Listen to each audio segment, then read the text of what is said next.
Hey, what is up, everybody? This is Cam Jennings coming at you on behalf of epicconversions.com. Hope you're doing amazing out there. This fine day. I tell you what, I'm in Ohio and it is about 65 degrees out here in the great state of Ohio. I'm getting a walk in, and I tell you what, it's beautiful out here. Absolutely beautiful out here today. It's a great day to be alive. Today I want to talk to you guys about something though. I want to talk to you about content block. All right. Now this is basically, I say content block. I want you to understand I'm basically expanding the concept of writer's block. You know, you all know what writer's block is. I'm just expanding that to the rest of the content that you would create, whether that be written content, audio content, video content, whether that be paid content, whether that be free content, all forms of content that you might create. Content is truly, it's the lifeblood of the internet, really. I don't know that the internet really goes without content. So, it's important. And we're in this day right now of, AI, right? We're in this era of AI-driven content. It's fine.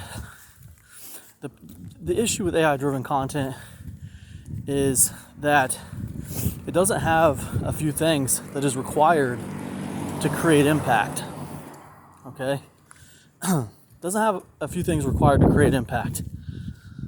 And it's really the scope. That's really beyond the scope of this video. Going into all that is probably another episode.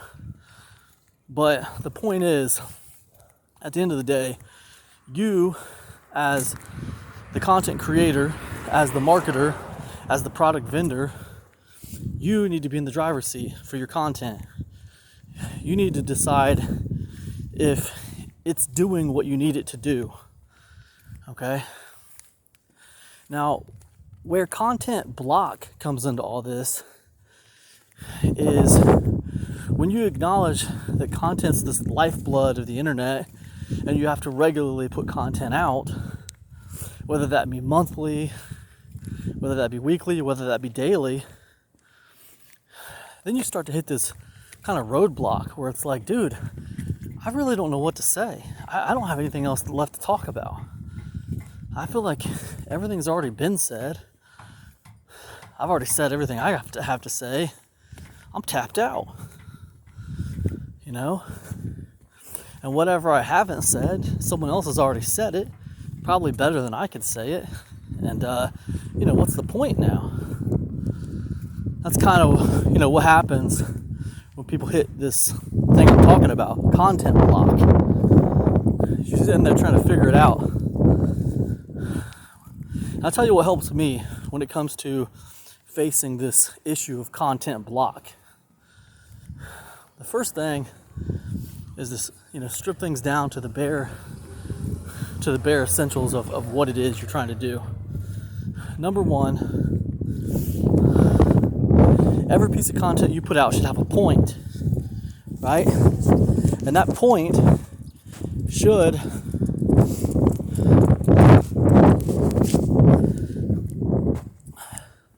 do two things, right?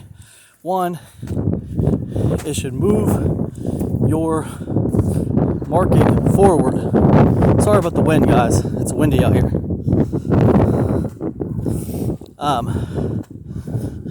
Number one, it should move your market forward. That piece of content should move your market forward, no matter how basic it might seem.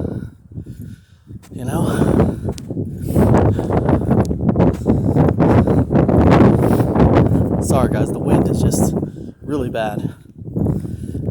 So number one, the content should move your market forward. That's the practical sense. Number two, the content should have some kind of unique selling proposition. And I'm talking about like free content, paid content. whatever, like whatever kind of content you're creating, like what is unique about it? What is a little bit different about what you're doing there than what everybody else is doing? Why should someone consume that piece of content you created versus consuming someone else's? What's different about what you're doing? These are the two things that you should focus on when, creating a piece of content. Whether it's paid content, free content, whether it's audio, video, written. Is it moving your market forward? And does it have some unique quality to it? What makes it stand out? What makes it a little different? Now, I can tell you right now, generally, with content block, people run into trouble with that second part. What is different about what I'm doing? So, I'd like to give you a tiny bit of insight on, just like simple USP thinking today.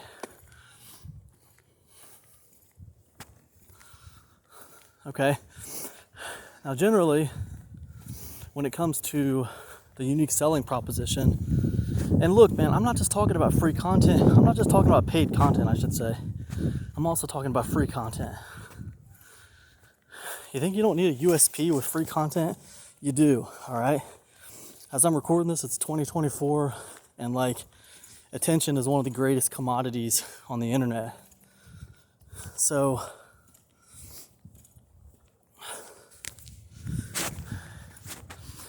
give people a reason.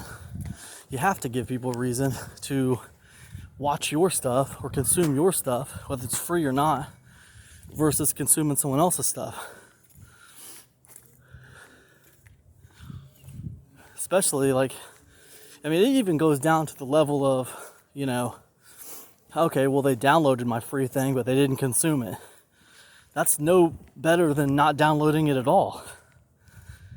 It's no different. So, again, when you think about that, you think, okay, so I need to create impact. I need to have some kind of unique selling proposition to even get people to care about what I've created,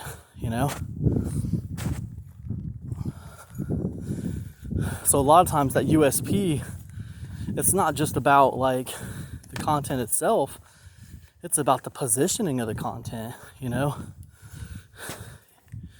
Is it interesting? A lot of times people call that, clickbait titles or whatever. But, so when it comes to content block, a lot of times people struggle with the USP portion of it. How is my thing a little different? You want to make a YouTube video? Okay, how is yours a little different? You want to write a report about traffic? How is yours a little different? People struggle with trying to figure out how to make their thing a little bit different than what's already gone before.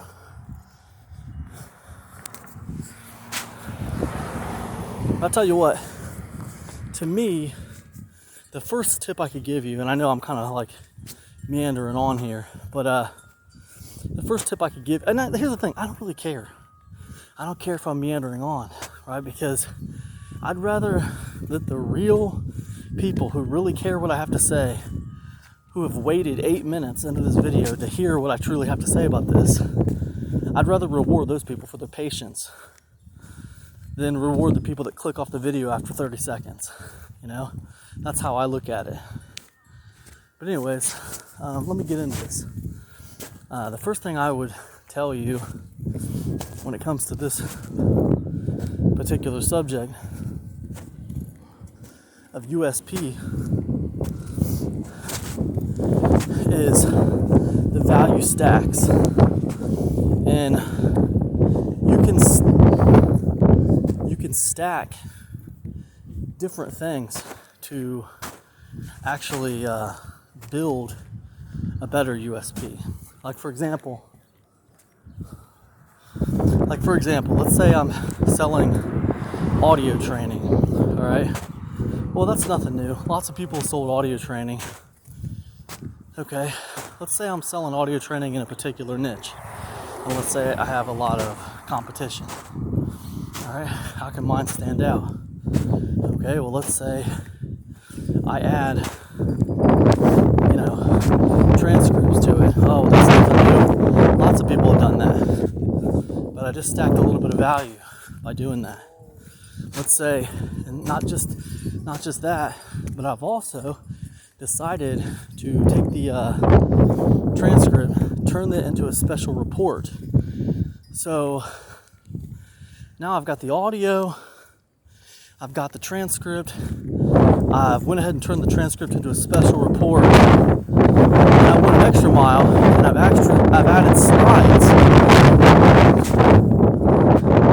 And it was a simple thing to do that, but I've added slides. So what am I doing? Like, I'm stacking value to begin to build my USP. I'm stacking value to build my USP. How am I doing it in that situation? I'm doing it by adding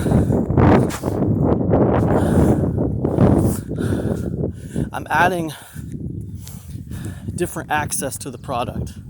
If the product was an audio training, I am now giving people different looks at that audio training. I'm changing access a little bit.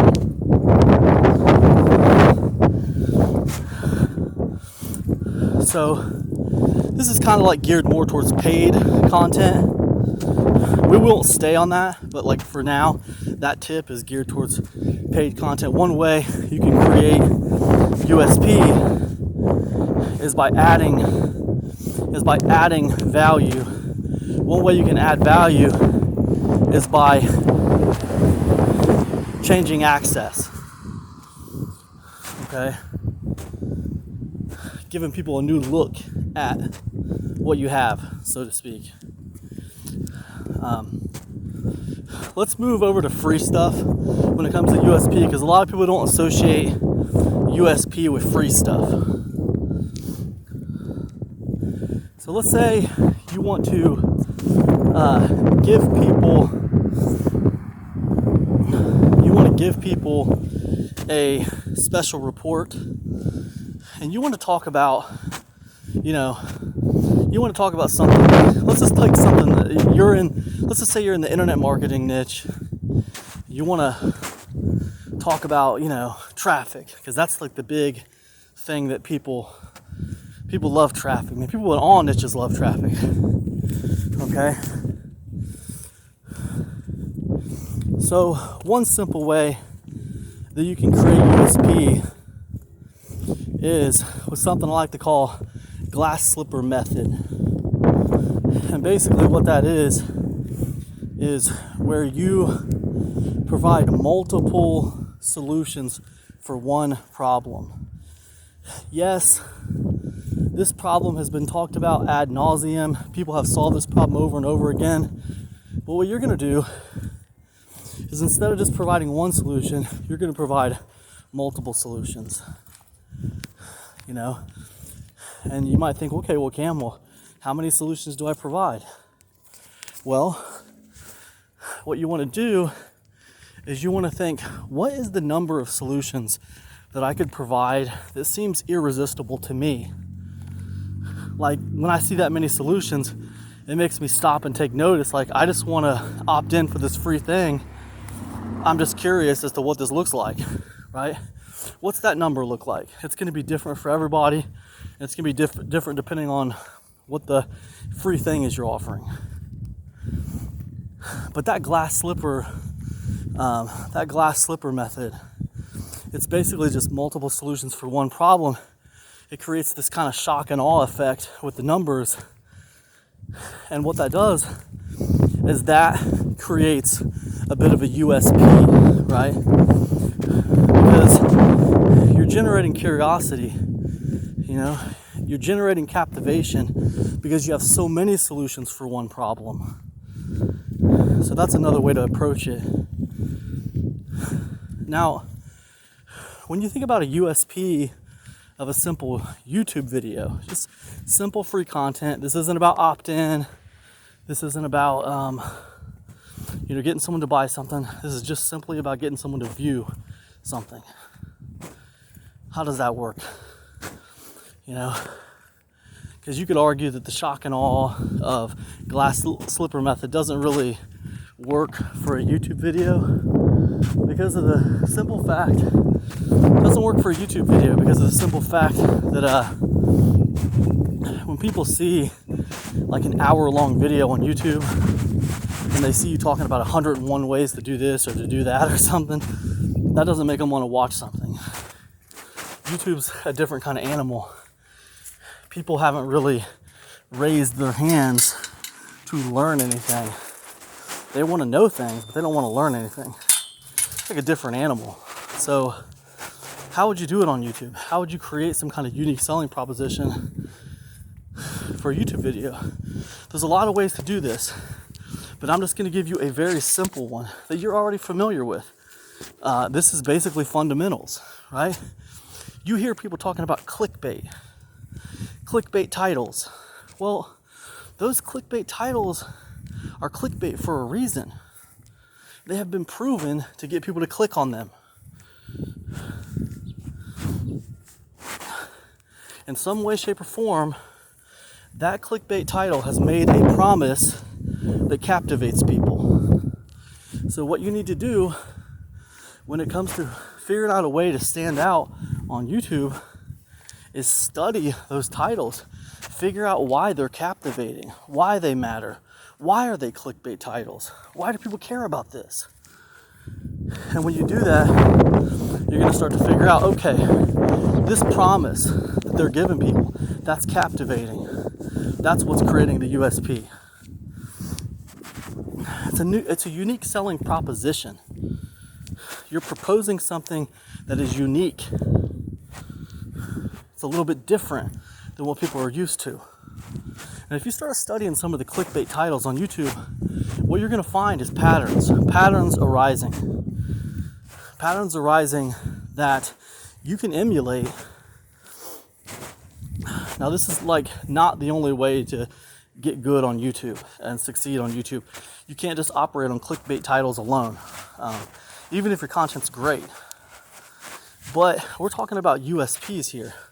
And the reason we're talking about USPs is because when it comes to content block, which is the whole point of this episode, there's two things you got to focus on with content, right? Moving your market forward and some kind of USP. The best thing to do when you got content block is to strip everything down to the bare fundamentals. Okay, I have no idea what to create a piece of content on. I just need two things, right? I need to move my market forward in some way on a particular subject, and I need to have some kind of unique selling proposition for this subject. I need a new take on it, right? So then you think, okay, well, what am I interested in right now when it comes to my market? And maybe that's nothing in your market. Maybe you're so burnt out on your market, you don't even want to talk about your market. So in that case, if you're doing free content, what you do is you think, well, what is on my mind? What am I interested in right now? Okay, you start with that, what you're actually interested in. And then what you do is you pull lessons out of that for your market, right? So anyways, those are just some ideas when it comes to content block. It's a big problem for people who do a lot of content, who live and die by their content. I hope it's been helpful to you. Maybe I'll revisit the subject in the future and do a few more videos about it. But for now, I'm going to go ahead and end this one. This has gotten kind of long. If this content's resonated with you, be sure to head over to epicconversions.com, sign up for my free newsletter. I like to think I put my best free content out by email newsletter. It's epicconversions.com. That's all I got. I'll see you in the inbox, everybody. Peace.